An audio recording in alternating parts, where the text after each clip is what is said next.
கோளும் ஒன்றாய் காண அங்கு கற்பகம் என்னும் கடவுளின் மெய்யில் சூரியன் முதலாய் 9 கிரகமும் பலவித குணங்களை கொண்டிருக்கும் எங்கள் கற்பக தருவில் அவை வரும்போது ஒன்றாய் சேர்ந்து பலனளிக்கும்.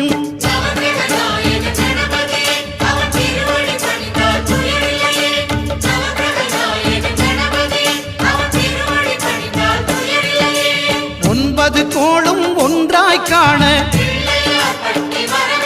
அங்கு கற்பகம் என்னும் கடவுளின் மெய்யில்